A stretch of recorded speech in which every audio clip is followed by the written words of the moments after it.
Tienen todo el derecho de hablar y de venir. Nadie va a impedir, por lo menos, que ejerzan esos dos derechos. La clase de hoy es la segunda mitad del texto que tienen que leer. Ese texto, el de glosario y el de genealogía, son dos textos, o sea, es un texto dividido en dos partes, que yo le había dicho que es un texto para ustedes. No es un texto para transferir.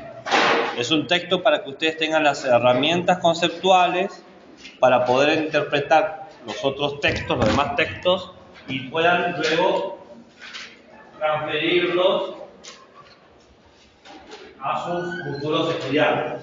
Entonces, lo que les voy a enseñar ahora es lo último que les enseño hasta final de año, que es el otro texto que les había dicho, que es solamente para ustedes, para que ustedes tengan una base conceptual, una base teórica sólida que les permita abordar mejor los materiales de estudio y que les dé herramientas adecuadas de interpretación y de comprensión. ¿Para qué? Para luego crear situaciones didácticas, pedagógicas, ¿ok?, de enseñanza y de aprendizaje. Entonces, esta clase son contenidos para que ustedes lo manejen. Hago hincapié en eso porque voy a hacer hincapié también en ciertos conceptos o ciertas nociones que claramente van a ser muy complejas, inclusive para alguien del secundario. Son cuestiones para gente del superior, ¿ok? Ya les voy a empezar a hablar y se van a dar cuenta a qué me estoy refiriendo con estas cosas. Lo primero a señalar o a destacar es el hecho de el nombre de la clase. El nombre de esta clase, a todas las clases les pongo nombre, ¿no? Docente ya curtido, ¿viste? Entonces yo ya les doy una promesa. La clase de hoy se llama Genealogía del Estado y de la Ciudadanía. Estado y ciudadanía un poco sabemos ya qué significa por el hecho de que con la clase sobre el glosario estuvimos dando la definición de Estado y de ciudadanía. Yo les dije que les iba a dar más, hoy vamos a trabajar varias definiciones, pero recordando un poco la definición original, era que Estado es ese poder que se aplica a una población en un territorio específico y que tiene como característico dos instituciones, la burocracia y lo gubernamental. ¿Por qué tiene eso? Porque quiere garantizar un principio, el principio de igualdad, que todos sean iguales. ¿Quiénes tienen que ser iguales? Y ahora vamos al otro concepto, el ciudadano. El ciudadano está reconocido por el Estado. La primera definición que dimos al ciudadano era por una membresía, por pertenecer, hacer un checklist, ¿no?, una serie de pasos. Dice, bueno, vos cumplís estas condiciones, sos un ciudadano. Es decir, pase. No. Usted no tiene que pedir permiso. Usted pasa y dice, esta aula es mía. Y pasa. No se tiene que disculpar ante nada y ante nadie. El futuro sí. Y otro eslogan más. No, político no. Cívico quizás. El ciudadano que cumple la membresía accede a ciertos derechos y ciertos privilegios que no pueden acceder los que no son ciudadanos. Pero no es solamente una clase de Estado y ciudadanía. La palabra clave es genealogía, una genealogía. ¿Y qué cuerno es una genealogía para Vanito? Una genealogía, de por sí la palabra ya te da la pista. Gen, inicio. Gen es inicio. Logía, tiene que ver con lo que significa todas estas palabras que tienen logia o ogía: antropología, filosofía, psicología, geología. Todas estas palabras terminan con gía porque esa terminación, que es logía, significa sentido, camino. Entonces, genealogía es el camino hacia el origen. Ir hacia el origen para entender nuestro presente. Entender de dónde venimos, o saber de dónde venimos, mejor, para entender por qué estamos donde estamos. Entonces, la genealogía que vamos a ver nosotros va a ser eso. Vamos a ir al inicio de los primeros estados y los primeros ciudadanos y cómo va mutando, transformándose hasta llegar al siglo XXI. Son 20.000 años de historia. No podemos ni aprender 20.000 años de historia, porque no hay cabeza que lo soporte, ni tenemos tiempo. Tenemos 2 horas, de las cuales no son 2 horas porque salimos a las 9, entonces tenemos 1 hora y media. Entonces, ¿qué he decidido? ¿O qué estrategia didáctica se ha utilizado? Identificar aquellas categorías o características que surgieron en su momento histórico, qué sé yo, hace 10.000 años, pero que al día de hoy siguen funcionando.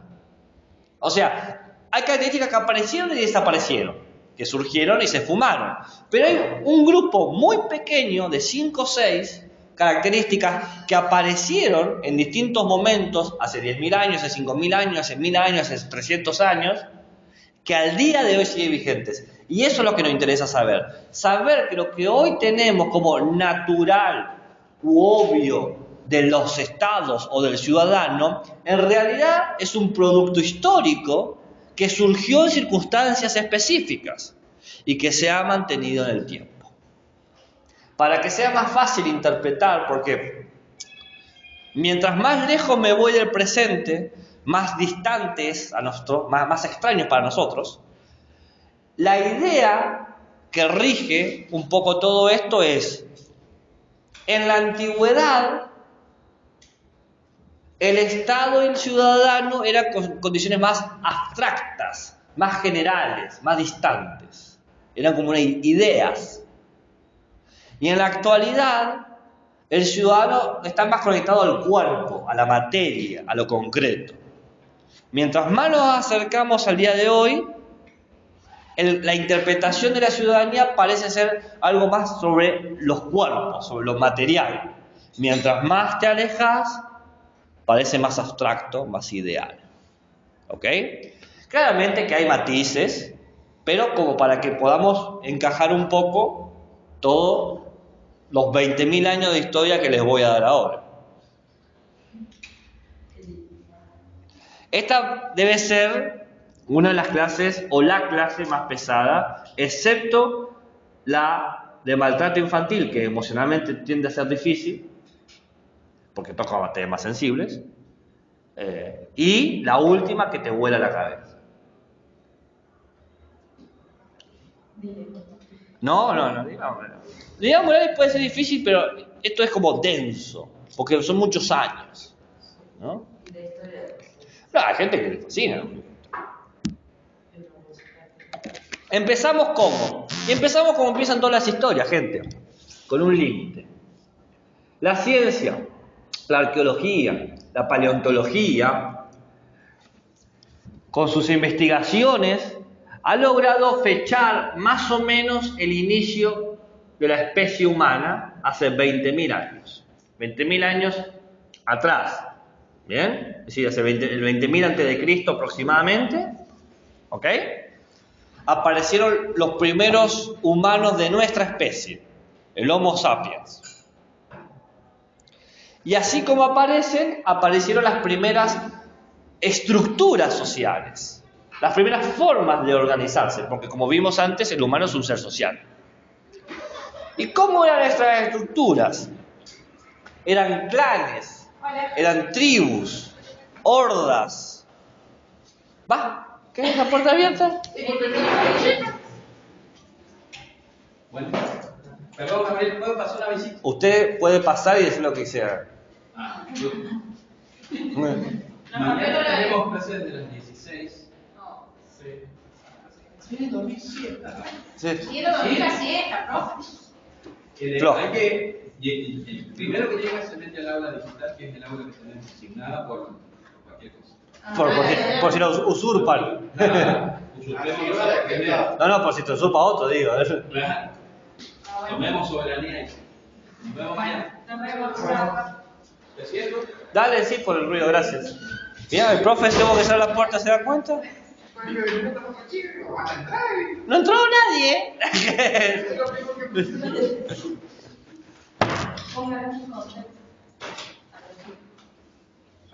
Sí, profe, es que le dije la explique. La estiré todo lo que pude. Sí, es verdad. Lo siento, tuvimos que contarle cada uno que era con lo de mano de práctica. Claro, estuvimos hablando de póker, de técnicas de ping-pong, y usted nos llega, ay, bueno, ya está, o sea, ¿cuánto más podemos sostener la vela? ¿Qué técnica de vamos a hacer? Mano izquierda hacia la paleta 2.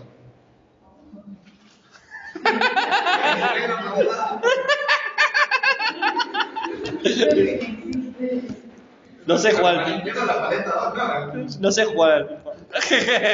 Pero, ¿vos qué querés? ¿Velocidad o precisión? Precisión. Ah, no, entonces va a tener que esperar.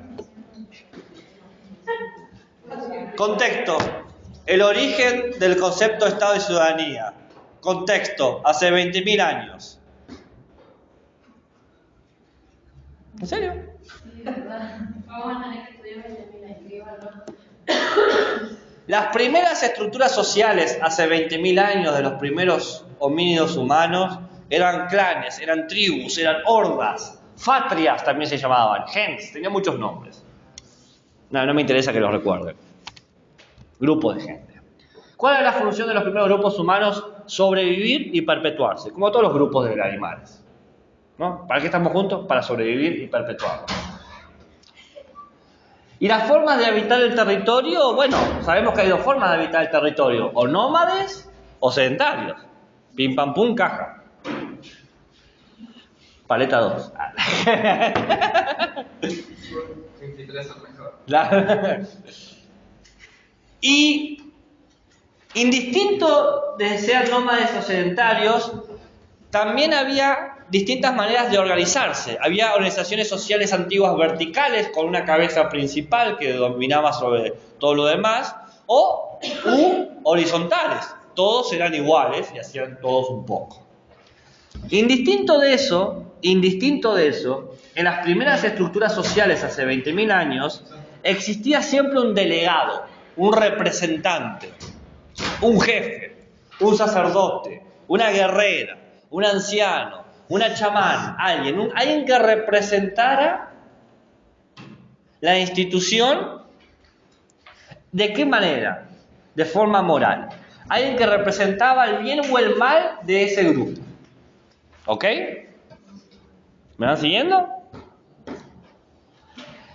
Esto más o menos continuó en el 20.000 a.C. hasta el 7.500 a.C. Es decir, por 13.000 años, este sistema de delegados, de representantes morales continuó hasta que pasó algo. Se dio la revolución del neolítico, no del neurótico, del neolítico. ¿Por qué no chequemos? ¿Qué? ¿Por qué no chequemos? Porque no tengo ganas. Una respuesta honesta. Bueno, te la hago medio honesta porque me quedé sin tinta. La mentira. No, hay clases que voy a hacer el quepa y hay clases que no voy a hacer el quepa. Todo depende de cómo me lata el cuore. Hoy, como es una charla histórica, una clase histórica, es como un cuentito que voy a contar. El neolítico es la revolución de la piedra. Aprenden a tallar las piedras, aprenden a crear elementos como flechas, hachas, lo que sea. Pero aparece algo más. Aprenden a domesticar el ganado. Ya no tienen que ir a cazar, tienen el ganado en su casa. Ahí aparecen las primeras sociedades agrarias y también se vuelven nómadas. Exactamente.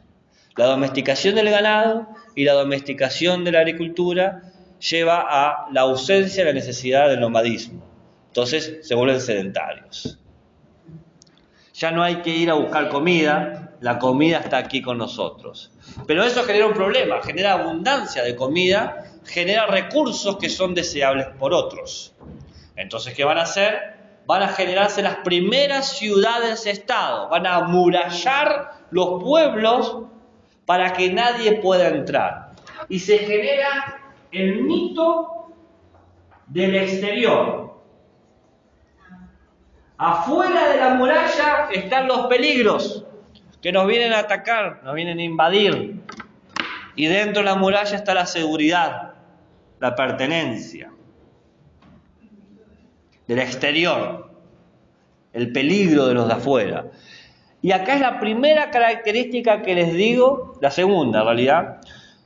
Para los que llegan, yo voy a nombrar ciertas características de momentos históricos que surgen, pero que se mantienen en la actualidad. La primera que mencioné es la idea del delegado, el representante moral. Nosotros tenemos la idea de que nuestros políticos nos sean la brújula moral de nosotros. Y eso es lo que nace hace 20.000 años. En el 7500 a.C. nace el mito del exterior. El de afuera es peligroso, la xenofobia. Los bolitas y los paraguas vienen a robarnos los trabajos. No, miren lo loco de eso. Eso es un mito. Pero qué fuerza tiene a la hora de entender nuestra propia sociedad. ¿A qué venís vos? A robarnos, seguramente. El mito del exterior. El de afuera es peligroso. Y se establece con estos mitos un rito que parece un verso sin esfuerzo, pero no es un verso. El rito es una serie de pasos para realizar algo. Por ejemplo, tomar mate es un rito. El rito de tomar mate, poner la yerba, tomar mate en ronda, qué sé yo, que solamente el que ceba puede mover la bombilla, ¿viste? ¿No? Ese tipo de cosas. En este sentido, los ritos son protocódigos. No son códigos, no son normas, no son leyes, porque no están escritas. Son de tradiciones orales. Por eso es proto o pseudo. ¿No te gusta proto? Ponle pseudo. Pseudo ley, pseudo norma. Como una norma que no es norma, o una Marcela que no es Marcela.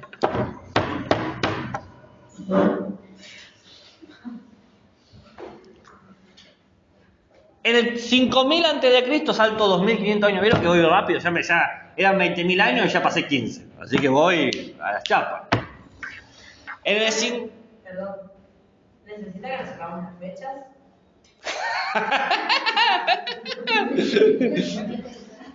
Esa es una pregunta muy importante, profe.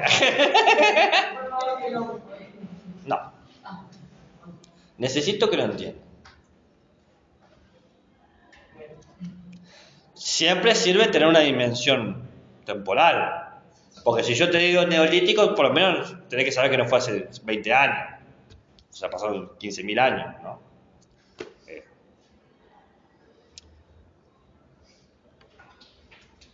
Las ciudades se expanden, ¿no? La revolución del neolítico fue del 7500 al 5500 a.C. y fue expandiéndose y las ciudades fueron creciendo y se generaron muchas ciudades con 10.000 habitantes, lo cual era una barbaridad, era una locura. 10.000 habitantes era muchísimo. Entonces, había que gobernar sobre estas ciudades. Se rompe el sistema horizontal y perdura un sistema, el vertical. ¿Y quién está en la cúspide del sistema? ¿Quién gobierna sobre todo, sobre tutti mundi? El rey sacerdote. El rey sacerdote es una figura que surge en las ciudades-estado que gobierna sobre todos los habitantes. Un rey sacerdote para 10.000 habitantes aproximadamente. Ya sé lo que están pensando. ¿De qué ciudades-estado me estás hablando? Chaoncio. De Uruk, de Sumeria, de todas esas ciudades que se fundaron en la confluencia de los ríos Tigris e... Muy bien. Exactamente. ¿Sabes dónde está eso ahora? En Irak. En Irak. Perfecto. Y las niñas de nosotros estudian eso, sabemos. Ah, bueno. Pero no importa. ¿Va? ¿A ella decís junta y a mí no? ¿Qué? Claro, si yo lo estaba contando. Me siento un poco despreciado. No, igual a mí me pagan por hacerlo. Pero le pagan con amor y no sé qué otra cosa. No sé los beneficios de tener hijos.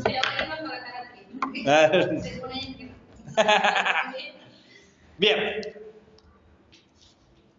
La cuna de la civilización, lo que se dice. La cuna de la civilización. Yo estoy diciendo ciudad-estado, pero ¿saben de qué estoy hablando cuando digo ciudad-estado?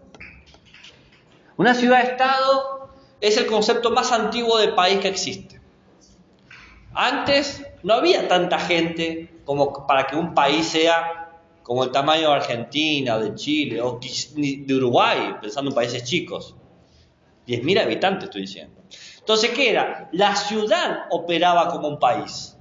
Es como si San Juan fuese el país de San Juan, o Mendoza fuese el país de Mendoza. Por eso se habla de ciudad-estado. Una ciudad que es un estado. Bueno, buenas noches. No. Estamos en el happy hour, así que usted pasa. Y el rey sacerdote gobernaba sobre esta ciudad. El rey sacerdote representaba la religión. Era un dios entre mortales. Era una persona considerada un dios. Este dios tenía todos los poderes del Estado. Establecía los trabajos, los impuestos, la guerra, la paz, el comercio, todo lo gobernaba esta persona. En él y por él se expresa la cultura y las normas jurídicas. Tal es así que es la única persona en las ciudades-estado del Neolítico, del 7500 al 5000 a.C., que tiene derechos y privilegios. Y si tiene derechos y privilegios, ¿qué es para nuestra materia? ¿Qué? Es un ciudadano. Era el único ciudadano. Había un ciudadano y todo lo demás eran habitantes. Estamos acostumbrados a pensar que el ciudadano siempre fue plural. Y no es así. En su origen era uno solo, el rey sacerdote. Pero ¿qué pasó después? El surgimiento de los reinos micénicos. Los reinos micénicos.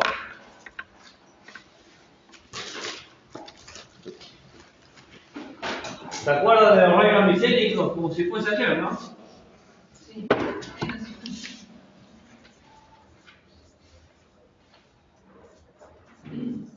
Los reinos micénicos. Los reinos micénicos tienen una característica. Son las mismas ciudades, en la misma región, las mismas ciudades-estado, pero cambió su organización, la manera en que manejan los poderes. ¿Cómo pasó? De repente 10.000 personas eran mucho para un rey. Una sola persona tenía que ver el tema de los impuestos, tenía que ver el comercio, el ganado, la guerra, la paz, era mucho. Entonces, ¿qué dice el rey sacerdote? Voy a agarrar a un grupo de gente que trabaje para mí. ¿Y a quién puede elegir el rey? Vos cuando querés un trabajo, ¿a quién buscás? ¿Al peor o al mejor?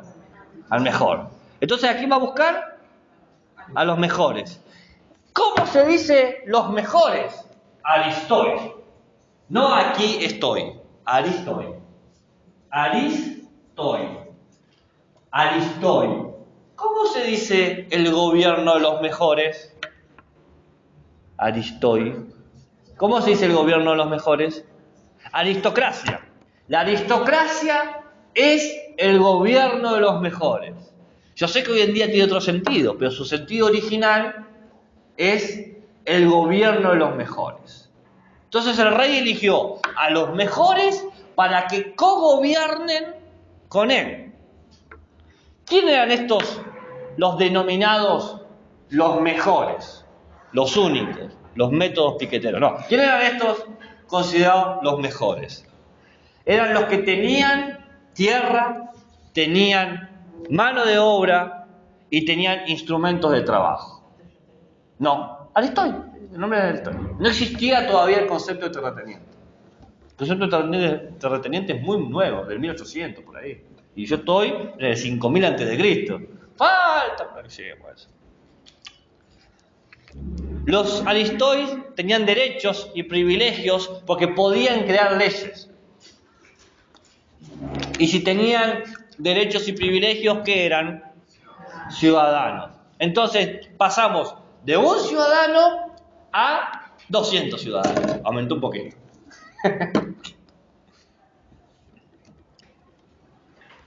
Estos reinos micénicos fueron del 5000 al 4000. Y esta fue, en este periodo, en todo el mundo, la idea común. Existe el mito de que Europa, Grecia antigua, fue la que fundó y refinó la idea del Estado. Y no es así, es un mito. No es un delito, es un mito. Por ejemplo, ¿cómo se le dice ciudad-estado en la Grecia antigua? ¿Saben? Polis. La polis, P-O-L-I-S, es ciudad-estado. ¿No? Polis política. Okay. ¿Cómo se dice ciudad-estado en las ciudades-estados africanas? Berbera. Berbera es ciudad-estado en África. ¿Cómo se dice ciudad-estado en India? ¿No? Ujjain. Ujjain es ciudad-estado. ¿Cómo se dice ciudad-estado en Latinoamérica? Catal. Catal. ¿Por qué les doy estos nombres? Porque la existencia de un rey sacerdote con Aristóteles, que gobernaba sobre una ciudad-estado, no era algo de un solo lugar, aislado.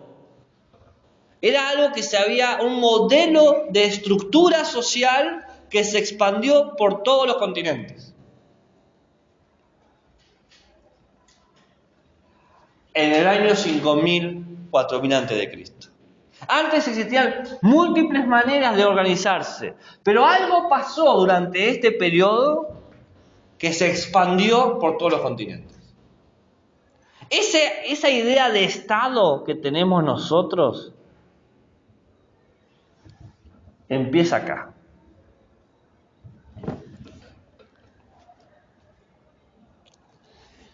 ¿Cuál era la característica de estas ciudades-estado? Una comprensión de la ley. La ley de estas ciudades-estado era una ley ius naturalista. Ius es ley. Ley natural. ¿Ley natural de qué? ¿Qué quiere decir ley natural? ¿Ley natural de qué o sobre qué? Bueno, es un concepto que existe hoy en día. La ley del nacimiento. Si naciste acá, tenés los derechos de este Estado. Si naciste en Grecia, en la ciudad-estado, qué sé yo, Atenas, sos un ateniense y tenés los derechos del ateniense. Y si naciste en Argentina, sos un argentino. Por ley natural tenés estos derechos. Y los que no nacieron no tienen estos derechos. ¿Se entienden? ¿Esta sería la tercera, profe, o no?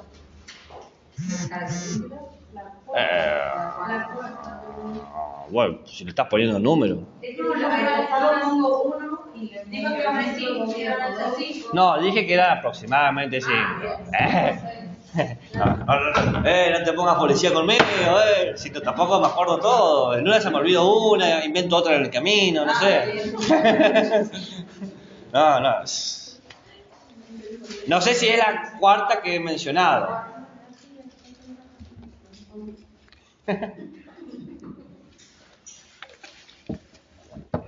Bueno, metámosle pato.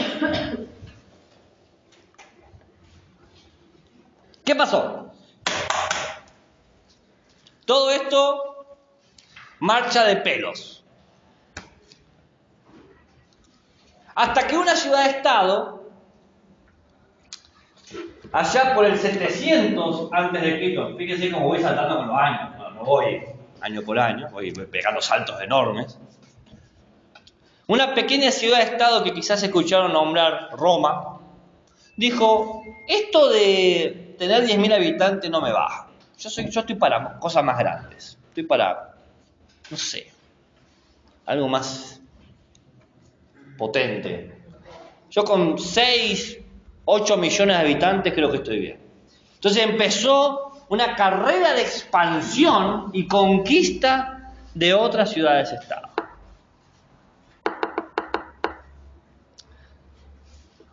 En el camino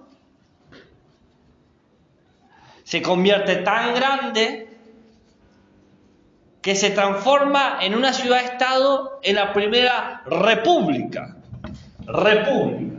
República viene de la palabra res, que no quiere decir vaca, que es natural. Res es natural en latín. La naturaleza pública. Lo natural del pueblo. ¿Y qué es lo natural del pueblo? El gobierno. ¿Y cómo se le dice al pueblo? No. Pueblo se dice demos. Tenemos los aristoi y tenemos los demos. ¿Cómo se llama el gobierno del pueblo? Democracia. Aristocracia, democracia. Aparece esta idea de la democracia. Que empiezan a vender la democracia. Che, comprate un poco de democracia, creo. Esto más o menos por el 500 a.C. Y se sigue expandiendo Roma, que me expando. Y llegamos al 27 después de Cristo. Y ahí Roma tiene prácticamente toda Europa, el norte de África y el occidente de Asia. Y dice, ya estamos un poquito grandes para república, tenemos que ser un imperio. Y aparece el Imperio Romano, ¿no? El imperio. Entonces pasó, era una ciudad-estado, a una república, a un imperio. La república del 500 antes de Cristo, el 27 después de Cristo, 500 años, bastante años de república. Pero el imperio, ¿saben cuántos años pasó? Del 27 después de Cristo a, acá tengo la, creo, no, 53 tengo acá. 1453, es decir, 1400 años del imperio ese. Antes las cosas se hacían para durar.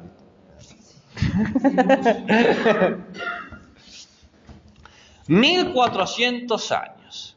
Pero el alto imperio, el momento de apogeo del imperio romano, duró del 27 al 300 aproximadamente. ¿Bien? Porque después el imperio se quiebra en dos: el imperio romano occidental y el imperio romano oriental. Es el oriental el que llega al 1400, conocido como el imperio bizantino. ¿Se acuerdan del imperio bizantino? Como si fuese ayer. ¿Qué características tenía la república y el imperio? O sea, ¿qué tenían en común? ¿Qué? En común tenían lo siguiente: se abandona el ius naturalismo. Le decimos chao, que la fuerza te acompañe. Y aparece la contracara, el ius positivismo. Ius era ley, y positivismo, ¿qué? Todo bien, o sea, ser positivo, que no decaiga, vamos pum para arriba. No, positivismo no, eso sería optimismo. El que está todo bien es optimista. Positivo significa, positivo viene de la vieja palabra en latín postum, que suena el nombre de un pegamento, pero no es. Postum significa poner a la vista, que sea público, que todo el mundo lo vea. Che, pase una hoja con la asistencia. A ver, ¿cuál es el ruido de escribir? No es... ¿Cómo hacían ustedes? ¿Cómo harían el ruido de escribir ustedes? El ruido de escribir, ¿cómo lo hacen? La onomatopeya. No, si tuviesen que hacerlo es...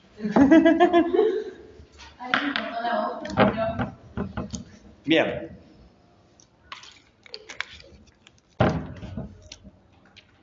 ¿Qué estaba diciendo?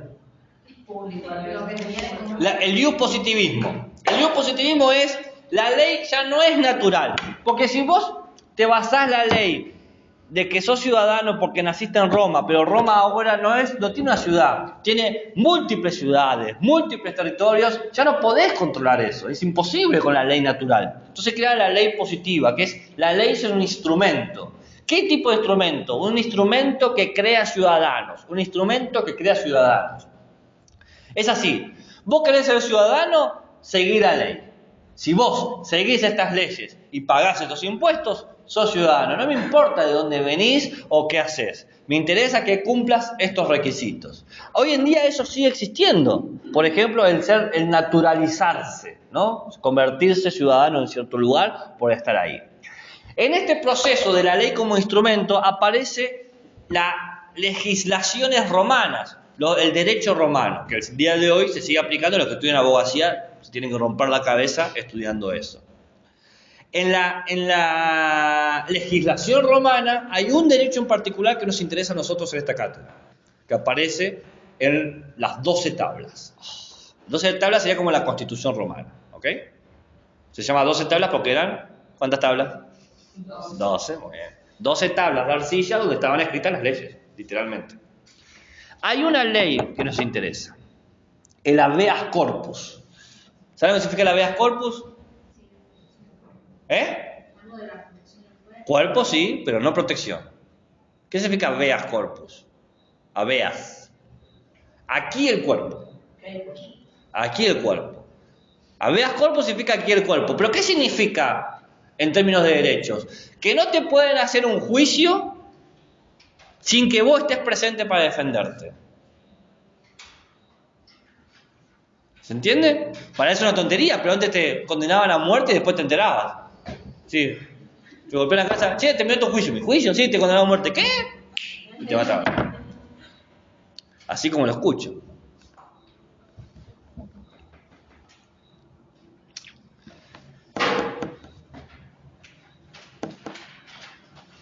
¿Estamos hasta acá?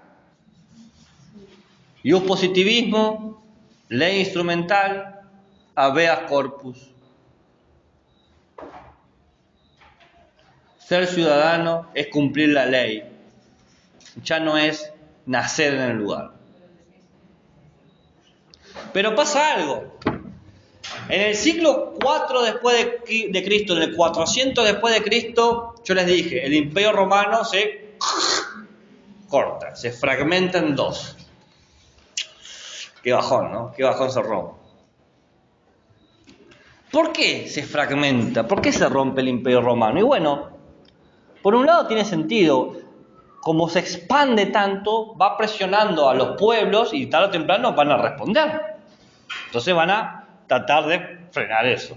Entonces, por un lado, la lucha expansionista, pero también en el 313 después de Cristo, ¿se acuerdan lo que pasó? ¿Cómo no se acuerdan? El 313 después de Cristo. El famoso Edicto de Milán. Se llama de Milán porque ¿dónde se hizo? En Milán, exactamente, el Edicto de Milán. ¿Qué establece el Edicto de Milán? Establece algo que jamás había existido dentro de un Estado: libertad religiosa. Usted crea lo que se le cante siempre y cuando pague los impuestos. Y en ese momento, mirá que tenés que tener mala suerte, ¿eh? En ese momento había una religión pujante, nuevita, fresquita, ahí saliendo del horno: el cristianismo. Y el cristianismo había inventado una manera de entender a la institución bastante novedosa, que era crear un Estado dentro del Estado, otro Estado, un Estado fagocitante, virósico, la Iglesia. Porque, ¿qué hace el cristianismo en este momento. Miren, mirá cómo se la piensan. El gobernante controla el cuerpo. Tenés que trabajar de sol a sol. Pero la iglesia y el sacerdote controlan el alma. Entonces, empezó la pregunta, ¿quién tiene más poder? ¿Quién controla tu cuerpo o quién controla tu alma? Esta pregunta del poder del Estado del ciudadano, un ciudadano que se encontró que no solamente tenía el cuerpo, sino que tenía un alma que la podían hasta torturar y condenar al infierno. Mire cómo se la piensa. Esta discusión pasó del 300, cuando se dio el edicto de Milán, hasta el 1400, 1100 años se dio este combate. Iglesia versus Estado. Dos estados combatiendo por quién controla al ciudadano. ¿Quién tiene más poder? A veces ganaba la iglesia y por años tenía mayor control. A veces ganaba el Estado. ¿Vieron cuando se enteran de que quizás en cierto momento de la historia habían 3 papas o 2 papas? Bueno, en ese momento el Estado estaba ganando porque la iglesia estaba débil y se fracturaba. ¿Okay?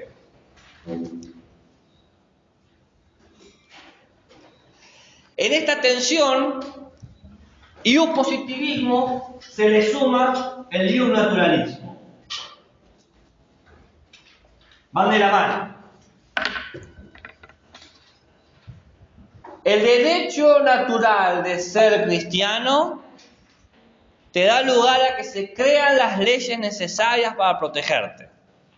Hay una ley natural, nacer como X, que te da ciertos derechos y ciertas obligaciones. Es una tensión.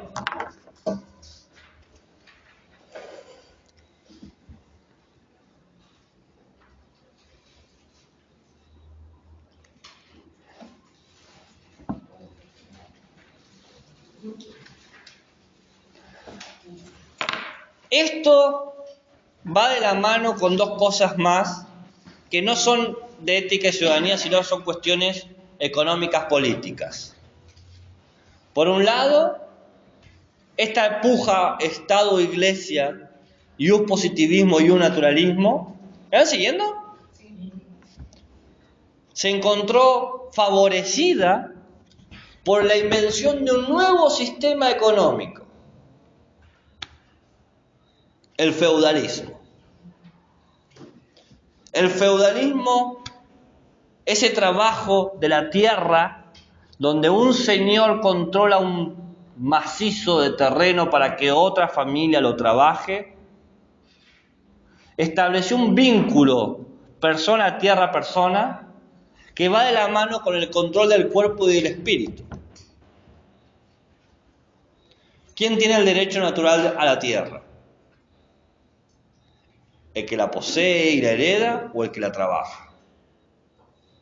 En ese momento, el que la hereda.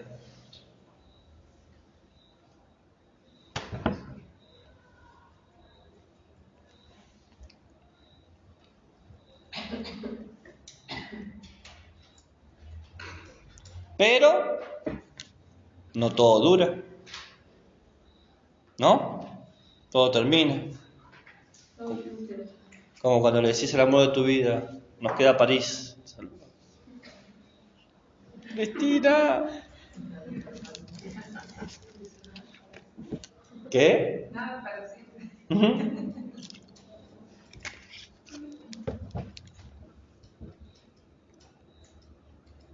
Entre el siglo XIII y el siglo XVII se cambia la forma de entender al Estado. Míralo. ¿Qué pasó? Bueno, primero el sistema feudal llegó a un estancamiento económico. Porque ¿qué había pasado? Como el feudalismo era tanto trabajo sobre la tierra, era un trabajo agrícola, las ciudades-estados se vaciaron porque se fueron todos a trabajar al campo. El terreno, las tierras tienen un ciclo de vida. Necesitan ser descansadas. Entonces la sobreexplotación y los años, llegó un momento y dijeron, mira, ya acá no sale más nada, no tengo más nada para darte.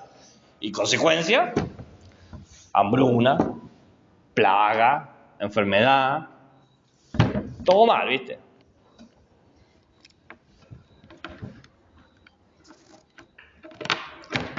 Como el trabajo en el campo empezó a escasear, ¿qué hizo la gente? Se fue a la ciudad. En ese mismo proceso, en las ciudades estaban pasando algo muy curioso. Por un lado, había aparecido el Renacimiento. La revolución tecnológica, el Renacimiento con la imprenta, con la navegación, con la medición, nuevas formas de medir, nuevas formas de navegar. La divulgación de libros por una máquina que te los imprimía. La máquina de Gutenberg. ¿Te acordás de Gutenberg? Sí. Y apareció una idea. El homo mesura, no mesuda. El homo mesura. El humano es la medida de todas las cosas. En la lucha por el control y el gobierno de los cuerpos de los habitantes entre la Iglesia y el Estado, ganó el Estado. Ganó el Estado. Se separó Iglesia y Estado y el Estado apareció como el gobernante de tutti mundi. Usted sea de la religión que usted quiera, pero acá tiene que pagar impuestos.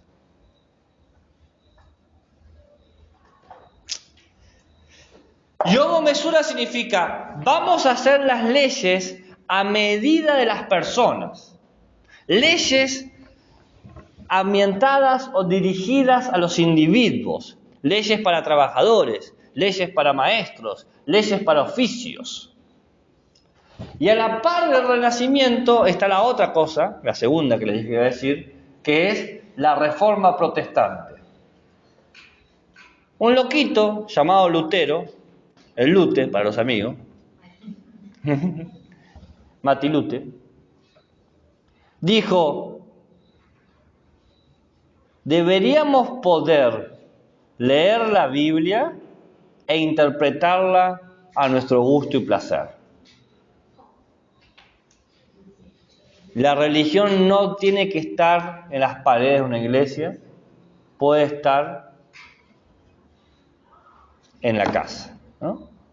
Y eso fue la estocada final de una iglesia que necesitaba tener poder.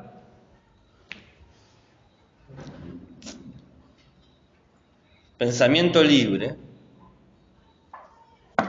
espíritus libres. Si el espíritu no está más gobernado, el Estado que luchaba por controlar el espíritu pierde la batalla. Pero los cuerpos, no, los cuerpos siguen ahí. Los cuerpos siguen trabajando de sol a sol. Entonces la gente va a las ciudades y va a los barrios. ¿Cómo se llaman los barrios de las ciudades? ¿Alguien sabe cómo se llaman los barrios de las ciudades del siglo XVI, siglo XVII? ¿Se acuerdan? Burgos. Así como el vecino es el que vive en el vecindario, ¿cómo vamos a llamar al que vive en el Burgos? Burgués. De ahí viene la palabra burguesía. Burguesía es hablar como vecinos, es decir lo mismo, en su concepción original. Después cambió a esa cuestión de el que tiene plata o capital. ¿Por qué cambió eso? Porque estos barrios, estos burgos, eran lo que llamaríamos ahora los barrios industriales o los barrios de comercio, lugares donde se trabajaba y se vendía.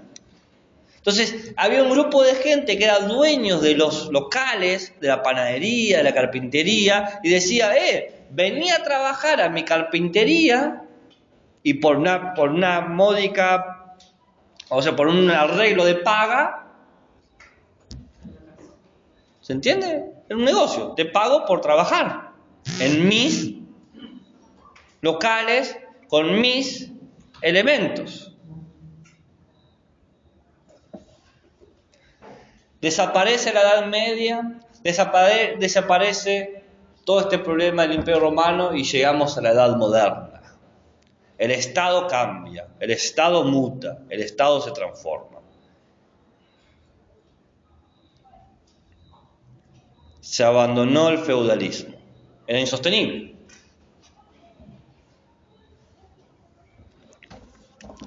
¿Qué hacen en términos económicos? No, estamos en 1700, todavía el capitalismo no aparece como tal. Depende en quién se basa usted. ¿En Weber? Porque según distintos autores se ponen distintas fechas del inicio del capitalismo como modelo económico.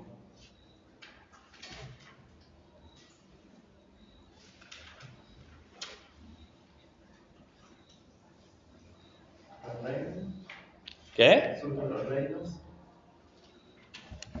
Los reinos, ya existían los reinos. Claro, pero empiezan a haber uniones entre reinos para que surjan los reinos más fuertes que se imponen a otros. Tiene un nombre eso, ¿cuál es? No me acuerdo. Estado absoluto. Aparece el Estado como controlador de todo. Yo controlo todo, todo lo controlo yo. El Estado tiene una soberanía sobre los ciudadanos.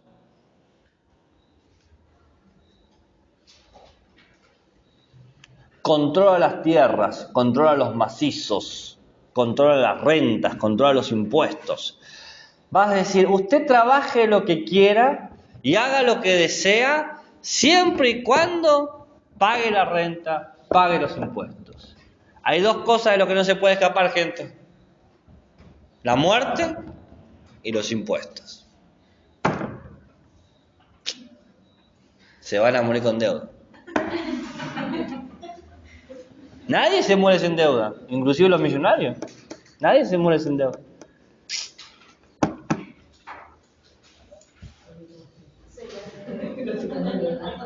¿Qué? ¿Cansado? Oh. Voy a hacer un piquete en la puerta porque entonces lo dice. Está muy bien. Pero pasó algo loco, mira las cosas que... ¿Qué pasó? En ese momento, ¿quién gobernaba el Estado absoluto? Un rey, una reina, un monarca. No había democracia. Pero, como cambió el sistema económico, es decir, yo controlo las tierras y las alquilo a los burgueses, por ejemplo, o a quien quiera trabajarla. Buenas, hola profe, permiso, perdón, vengo a entregar esto al caballero y le interrumpo. Gracias, profe. Le dije que podía hacerlo. Fue muy rápido. Aprovechar mi nobleza.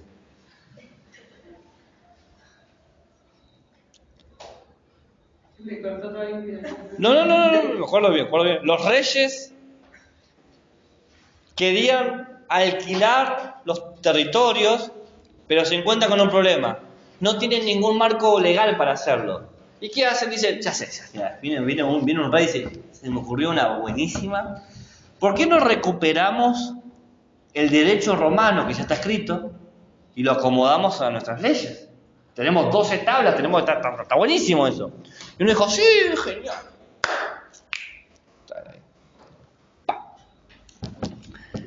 Pero ¿sabes qué problema hay? En esas 12 tablas había una ley que decía que todos somos iguales, que no puede haber diferencias de ningún tipo, que las leyes se aplican a todos de la misma manera. Y vos, si sos rey, si hay algo que no te conviene, es que la ley diga que se aplica sobre vos. Y los burgueses dijeron, ¡apa la papa! Mirá lo que está diciendo esta ley acá. Y aparecen las revoluciones burguesas, que quizás ustedes las conocen como la Revolución Francesa. Gente que dice, tenemos la misma fuerza que el soberano porque nosotros somos soberanos. Porque finalmente el soberano no es el monarca, sino el pueblo, el demos. No es una monarquía, es una democracia. Libertad, igualdad y fraternidad. ¿No? Entonces esto produce un desplazamiento de la soberanía. En este superpoder se fragmenta. Antes se había fragmentado la lucha Estado, ganando el Estado y dice, ¡ajá! La gané. Y se fragmenta eso también. Y vuelve el ius naturalismo, y vuelve el ius positivismo, pero esta vez con un lavado de cara, un merchandising nuevo, nuevos publicistas. El ius naturalismo aparece como el derecho natural. Por ser humano, tenés derechos humanos. Pero aparece algo más, viene el ius positivismo. El Estado tiene que crear leyes instrumentales para que tu humanidad pueda ser desarrollada del mejor modo que te parezca. Eres libre, hermano.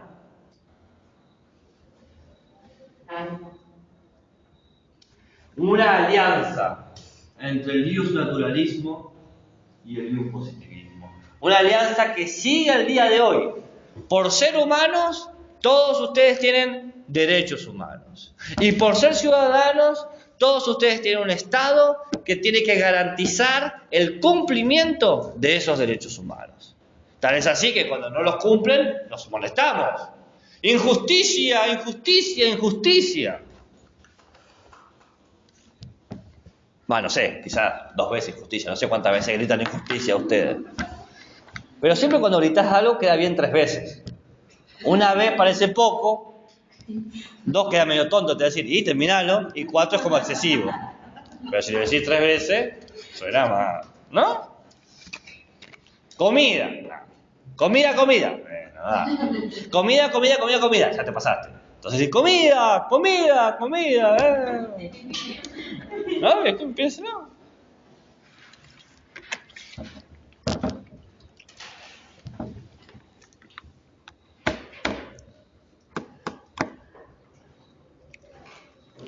Esto permite entender.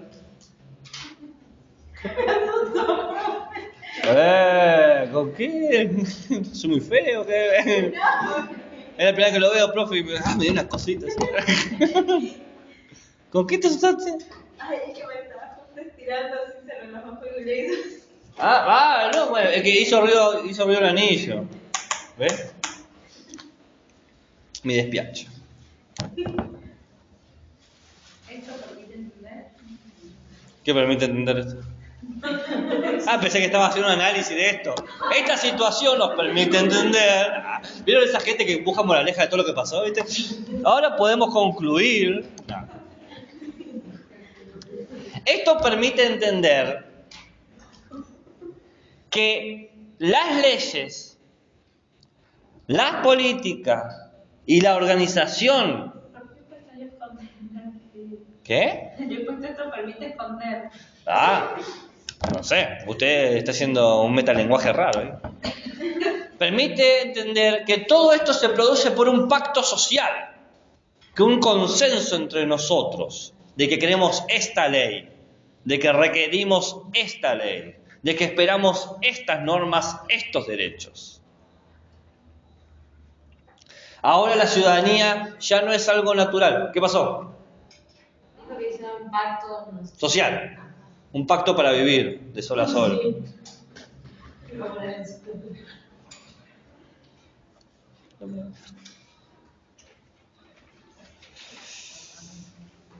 La ciudadanía no es algo natural, es artificial. Es algo que se construye por un motivo, por una razón. Poder crear una comunidad que garantice el bien común.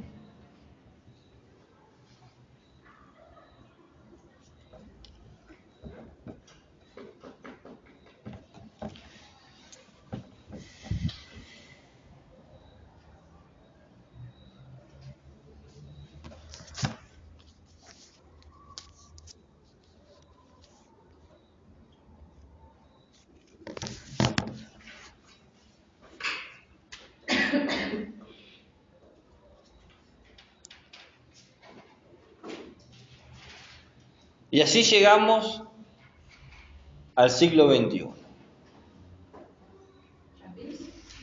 ¿Vieron que 20.000 años de historia pasan así? Siglo XXI, cambalache problemático y febril. ¿Cuál es el problema con el siglo XXI? ¿Cuál es la palabra que define al siglo XXI? ¿Cuál es la palabra que sintetiza al siglo XXI?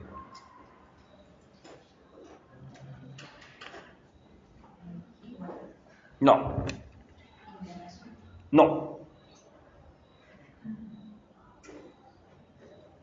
Empieza con G. Justicia con G. Justicia va a ser.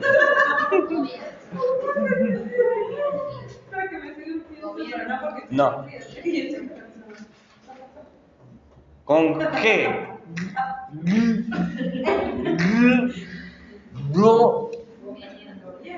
Con G y L. Globalización. Lo que caracteriza el siglo XXI es la globalización. Ajá, muy bien. ¿Y qué mierda la globalización, palabanito? ¿Qué te voy a decir? ¿Pues se sigue manteniendo el término ciudad-estado? No, Estado. ¿Qué año se parece?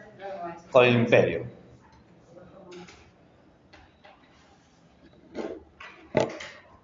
Acordate que ciudad-estado era porque no podía ser tan grande. Y una vez que se empieza a ser más grande, ya no tiene sentido. La globalización es la interrelación e interinfluencia, interrelación e interinfluencia ¿de qué? ¿De todos los países? No. De los procesos económicos y tecnológicos. Ahora lo voy a explicar. Vale, me dice. No, porque yo no entendí como así, no sé, me acuerdo que quiero estudiar los procesos económicos. Y tecnológico. Ahora lo voy a explicar. Que no panda el cúnico. Interrelación e interinfluencia. Due parole.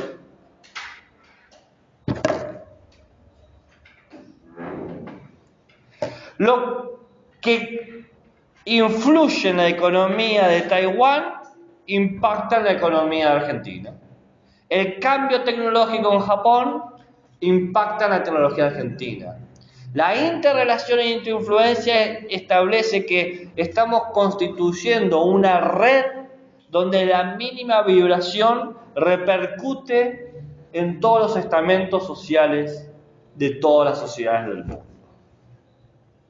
Nosotros pensamos en dólares, ¿no? Nosotros miramos, qué sé yo, televisión en un Samsung, o en un Philips, o en un Xiaomi, ¿no? O no sé qué, no tengo televisión, así que no sé. Nuestras zapatillas están hechas en Taiwán, no sé, en China, ¿no? Todo está interconectado e interinfluenciado. Bueno, bien, no tiene por qué ser malo. Uno diría, está todo chévere. Pero no está todo chévere. ¿Qué pasó acá?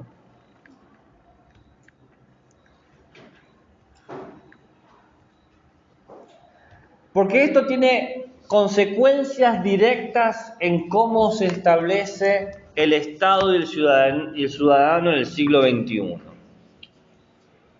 Se genera una tensión entre dos movimientos cívicos contradictorios.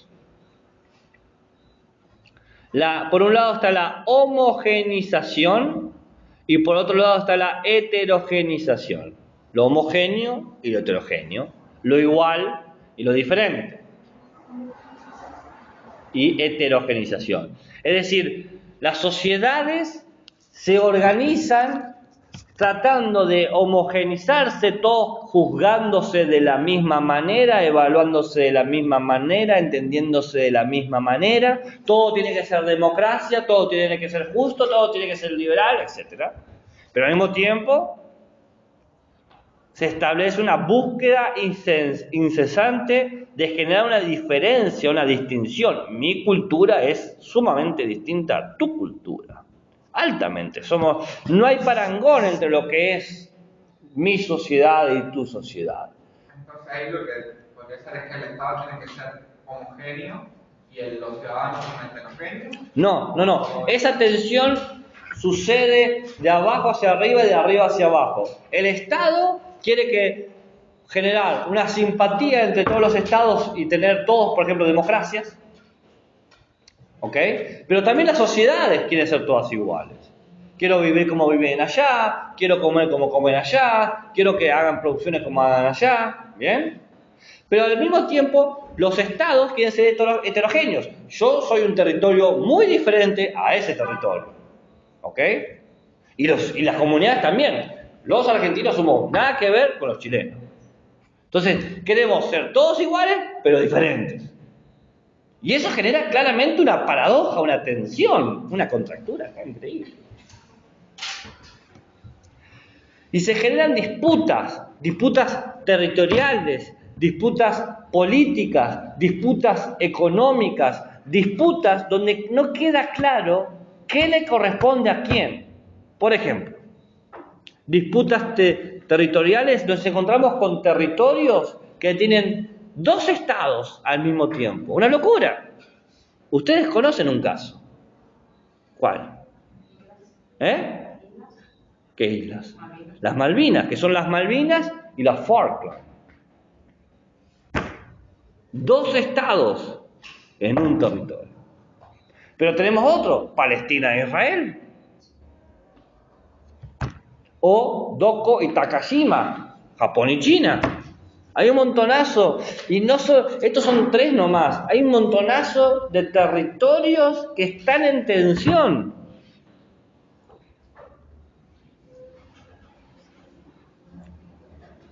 ¿Dónde empieza y termina la soberanía de los estados en un mundo globalizado? A su vez, se generan tensiones culturales. Si queremos garantizar la cultura argentina, pero de manera dolarizada. Es decir, ¿qué estamos haciendo? ¿A qué estamos jugando? Y esto genera otra respuesta: xenofobias y discriminación. No pasen, no entren, maten, persigan, echen. No se tolera, no se acepta. La consecuencia de este mecanismo de la globalización y la tensión entre lo homogéneo y lo heterogéneo, entre lo igual y lo diferente, es que el Estado se debilita. Los Estados ya no nos representan. Les pregunto, ¿se sienten representados por su Estado? ¿Sienten que el Estado se preocupa por lo que les pasa? ¿Están atentos a sus derechos? Los ciudadanos no se sientan representados. Tal es así que un gusto o una forma particular de decir, me quiero ir del país, si yo pudiera, me iría de este lugar. ¿A dónde te vas a ir si todos los estados son iguales? Me voy a ir que se vive mejor. Bueno, anda, no sé. Tal es así que las identidades cívicas están fracturadas, doble ciudadanía, o ni siquiera sabemos quiénes somos. ¿Soy un ciudadano pleno? ¿Tengo todos los derechos? ¿Soy un ciudadano de segunda categoría? ¿Soy un inmigrante, un refugiado? ¿Soy un homosexual y por eso me trata como un ciudadano de tercer nivel? ¿Qué tipo de ciudadano soy? ¿Me siento representado? ¿Qué va a hacer usted?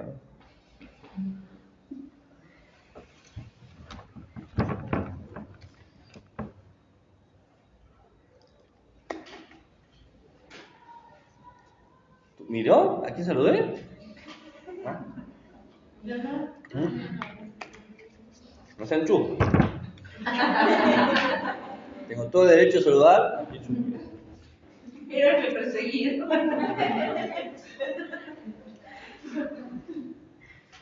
¿Cuál es la solución a esto? Bueno, se han propuesto dos soluciones. Esto es lo último de la clase. Estaba pensando en usted. Trabajamos para usted. Dos respuestas para entender a la ciudadanía. La ciudadanía como multicultural, y la ciudadanía como cosmopolita. Cosmopolita.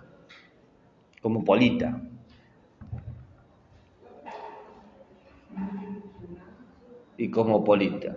Las dos tienen sus fortalezas y sus debilidades.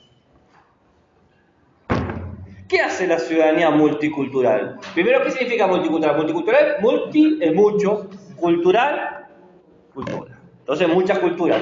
Dice lo siguiente: el Estado tiene que aceptar que los habitantes tienen muchas culturas y que todo individuo pertenece a distintos grupos. ¿Qué sé yo? Desde grupos religiosos como cristianos e islámicos a grupos étnicos como mapuches o tehuelches, como grupos etarios, jóvenes y viejos, grupos sexuales como las comunidades LGBTQ, ¿no? Muchos grupos que tienen sus culturas y sus modos de producir sentidos sobre el mundo. ¿Y qué tiene que hacer el Estado? ¿El Estado tiene que defender una cultura por sobre la demás? No. Lo que tiene que hacer es, primero, no tener cultura el Estado. El Estado tiene que ser acultural porque tiene que proteger y defender todas las culturas. Tiene que crear leyes que garanticen a cada uno de estos grupos, a cada una de estas culturas, a cada uno de los individuos que las practican, la capacidad de desarrollar su libertad. En la ciudadanía multicultural defiende la libertad de los individuos por sobre todas las cosas. El individuo tiene que ser libre. Se tienen que crear leyes para que practique esa libertad sin nada que los coarte.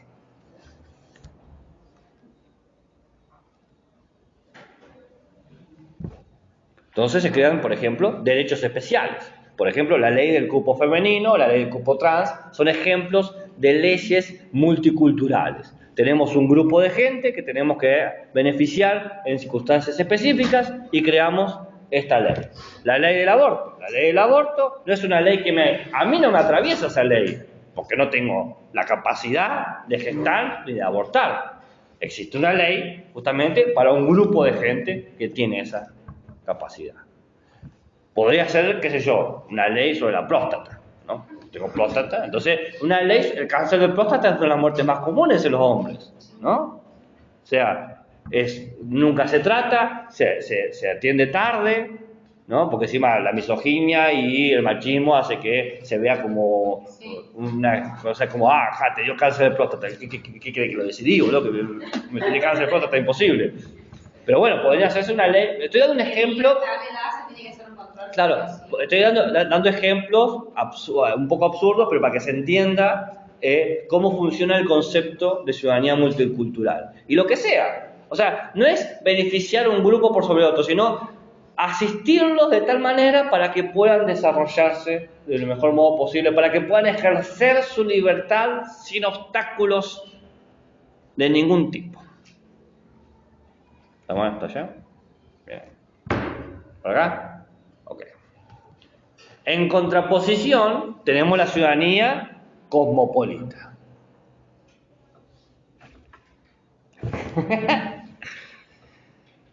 El individuo no importa, a nadie le interesa el individuo, dice la ciudadanía cosmopolita, porque al fin y al cabo lo que importa es el grupo, la población, la comunidad al que el Estado se debe. Ningún Estado tiene que trabajar para un individuo, sería estúpido que un Estado esté a merced de un individuo. El Estado tiene que estar a merced de la población, ¿no? Por eso, lo que tiene que hacer el Estado es garantizar la igualdad, establecer elementos que garanticen la igualdad de una manera que sea compartida por todos los estados. De una manera que sea compartida por todos los estados. Un derecho de gente que se aplique en este estado y en lo demás. Por ejemplo, la democracia. La democracia es un típico pensamiento cosmopolita.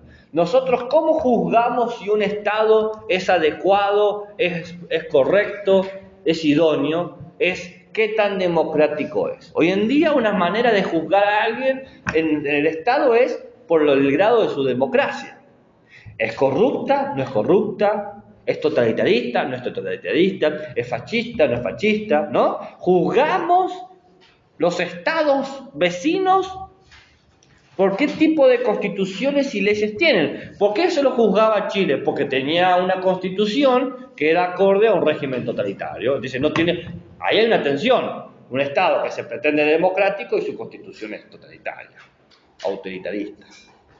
Entonces, la ciudadanía cosmopolita dice, para garantizar la amistad entre los pueblos, para garantizar la sociedad mundial, la idea del ciudadano del mundo, todos los estados tienen que compartir unos mismos criterios de igualdad. Tenemos que ocuparnos de la equidad y de la justicia. Justicia para todos. Ambas respuestas tienen sus fortalezas y sus debilidades. Lo multicultural que defiende primero la libertad, lo cosmopolita que defiende primero la igualdad. Y en esa actitud están sus fortalezas y sus debilidades. Claramente, al defender la libertad, uno como individuo puede llegar a sentirse con mayor capacidad de hacer cosas. Pero en ese punto pierde capacidad de representación. Porque el Estado dice, yo te doy las herramientas, voy a aplicarlas. Mientras que un Estado orientado a una ciudadanía cosmopolita que potencia la igualdad, puede que uno pierda capacidades de hacer cosas de autogestión, porque tiene que limitarse al grupo, pero está representado por ser parte de un grupo, ¿no? De ser parte de la nación, qué sé yo, lo que sea. ¿Ok? Ya sé lo que habrán pensado, me imagino lo que habrán escrito en sus hojas como pregunta. ¿Y una respuesta intermedia? ¿Un punto medio? Hay intentos de hacer un punto medio, pero por ahora las mejores respuestas que se han dado, las más concisas, se han parado siempre en estas dos posturas. Una ciudadanía multicultural o una ciudadanía cosmopolita. Y en esa estamos. Ustedes pueden sentirse más atraídos por una o por otra. Está todo bien, está todo chévere. Pero sepan que está todo eso.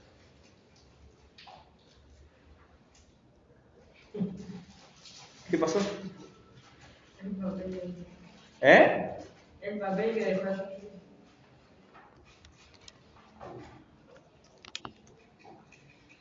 Muy bien. ¿A una pregunta? ¿A un interrogante? ¿A un comentario? ¿Un insulto? ¿Un alto al pie? ¿Una crítica constructiva? ¿Una crítica destructiva? ¿Un color? Le sobraron 3 minutos. Momento de pregunta y respuesta. No, sí, pero lo hizo muy rápido. ¿Quiere que lo haga más lento? No. Puedo hablar a esta velocidad.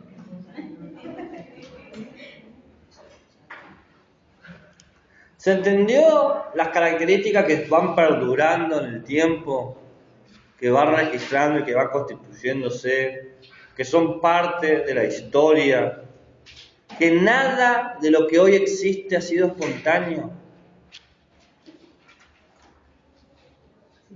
Ahora saben dónde vienen y saben lo que tienen, por qué lo tienen.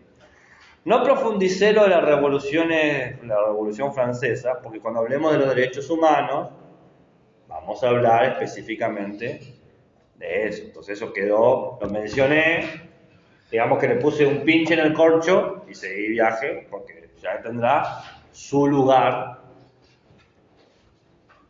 en la clase de derechos humanos. Muy bien. ¿Nadie tiene preguntas? ¿Todos lo entendieron al 100%? ¿Seguro? No me están mintiendo, ¿no?